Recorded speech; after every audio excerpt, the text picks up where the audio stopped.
सतलोक आश्रम में निर्वाण दिवस के उपलक्ष्य में आयोजित 4 दिवसीय भव्य कार्यक्रम में लगी प्रदर्शनी का लाखों श्रद्धालु कर रहे अवलोकन। धर्मनगरी कुरुक्षेत्र में नेशनल हाईवे पिपली पर स्थित सतलोक आश्रम परिसर में जगत गुरु तत्वदर्शी संत रामपाल जी महाराज के बोध दिवस एवं कबीर परमेश्वर जी के निर्वाण दिवस के उपलक्ष्य में आयोजित 4 दिवसीय भव्य कार्यक्रम में आज दूसरे दिन भी हजारों की संख्या में श्रद्धालु परिसर में पहुंचे। इस दौरान 4 दिनों तक लगातार अटूट विशाल भंडारा भी चलता रहेगा। देश भर के अलग अलग राज्यों से पहुंचे श्रद्धालुओं के लिए आश्रम परिसर में रहने, खाने व ठहरने का उचित व्यवस्था की गई है। आश्रम में लगातार अटूट भंडारा चल रहा है।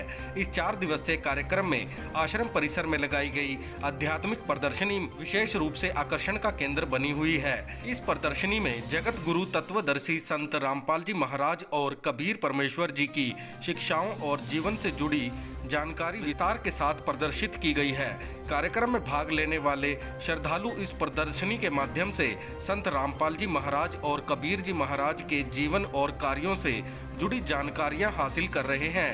प्रदर्शनी में आकर्षण कट आउट और फ्लैक्स बोर्ड के माध्यम से संतों के जीवन से जुड़ी विभिन्न प्रसंगों को बहुत ही सुंदर और आकर्षक तरीके से प्रदर्शित किया गया है। आश्रम के अनुयायी रोशन लाल दास, पुरुषोत्तम दास, संजीव दास, रंजीत दास ने बताया कि जगत गुरु तत्वदर्शी रामपाल जी महाराज के बोध दिवस एवं कबीर परमेश्वर जी के निर्वाण दिवस के उपलक्ष्य में आश्रम में 4 दिवसीय कार्यक्रम की शुरुआत संत गरीबदास जी महाराज की अमर वाणी के पाठ के साथ हुई है। इस 4 दिवसीय कार्यक्रम में संत गरीबदास जी महाराज की अमर वाणी के पाठ के साथ दहेज रहित विवाह, रमैनी, विशाल रक्तदान शिविर, आध्यात्मिक प्रदर्शनी आदि कार्यक्रमों का आयोजन भी किया जा रहा है।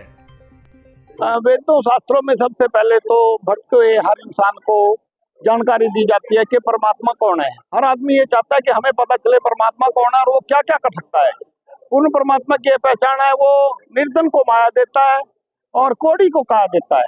ये मेन पहचान है परमपिता परमेश्वर की। जैसे आज कैंसर जैसे रोग इंसान को हो रहे हैं और उनका कोई इलाज भी नहीं है और इलाज थोड़ा बहुत है भी तो वो पूरा नहीं है, तो संत रामपाल जी महाराज के शरण में आने से सभी के हर तरह का रोग, जैसे बांध को पुत्र देना, निर्धन को माया देना, कोढ़ी की काया ठीक करना, ये सारा काम परमात्मा का होता है। वो पूर्ण परमात्मा कबीर साहब है, उसका सभी वेदों में प्रमाण है।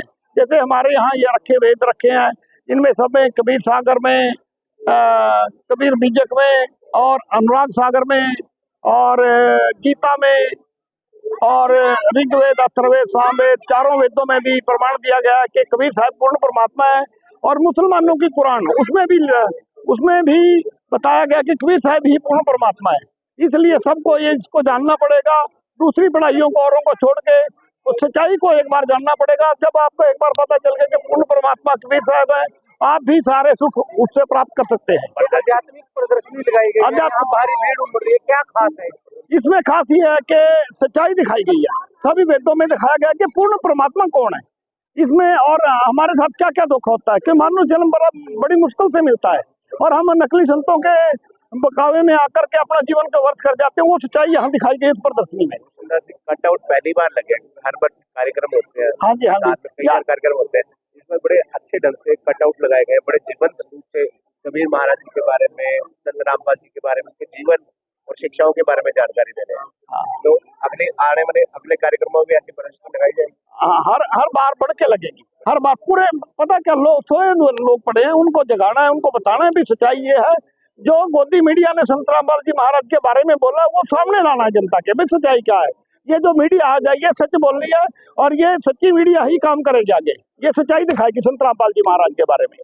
जो ये प्रदर्शनी लगाई गई है, इसके माध्यम से जो परमेश्वर कबीर साहब जी का निर्वाण दिवस है उसके बारे में दर्शाया गया है कि किस तरह से कबीर साहब यहाँ पे आए थे और किस तरह से जो है उस समय जो तत्कालीन धर्म गुरु थे उनके द्वारा कुछ अफवाहें फैला दी गई थी, कुछ भ्रांतियां फैला दी गई थी, उन सब का निवारण जो है उस समय परमेश्वर कबीर साहब ने किया। एक बहुत बड़ी भ्रांति थी कि जो मगहर में मरेगा वो गधा बनेगा और जो काशी में मरेगा वो जो है सीधा स्वर्ग को जाएगा। तो परमेश्वर कबीर साहब ने इस सब जो उस समय के जो ये पाखंड थे इन सबको खंडन करते हुए निर्णय लिया था कि जब 120 साल उनकी आयु इस मृत्यु लोक पे जो वो आए थे लीला करने के लिए हो चुकी थी, तो उन्होंने निर्णय लिया था कि मैं मगहर से शरीर को त्यागूंगा और आप सब लोग देखना कि मैं कहाँ जाऊंगा। तो उस समय जैसे कि आपने प्रदर्शनी के माध्यम से दिखाया भी है कि एक आमी नदी थी जो ऐसा कहा जाता है कि शंकर भगवान के श्राप के कारण सूख चुकी थी। तो जब परमेश्वर कबीर साहब ने कहा कि मैं यहाँ पे नहाऊंगा, तो उन्होंने कहा कि भगवान आसपास यहाँ पे एक नदी है जो कि भगवान शिव के श्राप से सूख चुकी है, तो वही एक नदी है। तो अपने आशीर्वाद से, अपनी शक्ति से परमेश्वर कबीर साहब ने उसको जलमग्न कर दिया था। वो जो है वहां से उनके आशीर्वाद से, जैसे एक ट्रैफिक पुलिस वाला ऐसे इशारा करता है, तो ऐसे ही कबीर साहब ने इशारा किया था, तो वो उसमें जल चल पड़ा था, पूरी भर के नदी चल पड़ी थी। तो परमेश्वर कबीर साहब ने वहां पे स्नान किया था। और जैसा आपने प्रदर्शनी के माध्यम में से दिखाया गया है, यहाँ पे देखा है आपने, तो मगर से शरीर को त्यागा था और फिर उनको बताया था कि देखो मैं कहाँ जा रहा हूँ। वहां पर वीर सिंह बघेल और बिजली खान पठान दोनों वहां पे जो शासक थे, परमेश्वर के शिष्य थे, तो वहां पे थे। उन दोनों का आपस में झगड़ा हो गया था कि वो कहते थे कि हम अपने रीति रिवाज से संस्कार करेंगे, वो कहते थे अपने। लेकिन जब परमेश्वर कबीर साहब वहां से गए तो फूल ही मिले थे। मैं आपको बड़ा संक्षेप में बता रहा हूँ। तो उनमें से आधे फूल जो है हिंदुओं ने ले लिए थे, आधे मुसलमानों ने ले लिए थे। तो वहां पे उन्होंने अपने हिसाब से एक मजार बना दी थी, उन्होंने एक अपने हिसाब से मंदिर बना दिया था। तो आज भी ये, अब तो उसका नाम जो है संत, हाँ जी हाँ जी वो दिखाया गया है।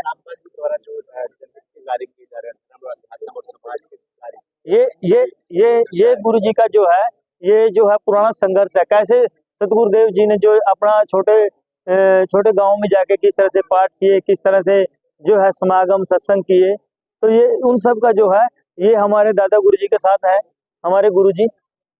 इस तरह से सारा संघर्ष यहाँ पर दिखाया गया है। परमात्मा जो है संत रामपाल जी महाराज जी का इन चित्रों के माध्यम से, पुराने चित्र है, दिखाया गया है। ये जो है, जब हमारे गुरु जी जूनियर इंजीनियर थे एरीगेशन डिपार्टमेंट में, तो जब जो है संगत का सत्संग का कार्य इतना बढ़ गया था कि फिर जो है हमारे गुरु जी ने रिजाइन दे दिया था। तो ये रिजाइन की कॉपी है जो कि इस तरीक को जो है मंजूर कर ली गई थी। तो सरकारी नौकरी का त्याग किया। कुछ लोगों ने गुरु जी को तब कहा कि आप 2 साल नौकरी और कर लीजिए, आपकी पेंशन बन जाएगी। लेकिन गुरु जी ने 18 साल के कार्यकाल करके ही जो है नौकरी से रिजाइन कर दिया था। गुरु जी ने कहा कि मुझे अब पेंशन की जरूरत नहीं है, अब जो है भगवान की नौकरी करेंगे।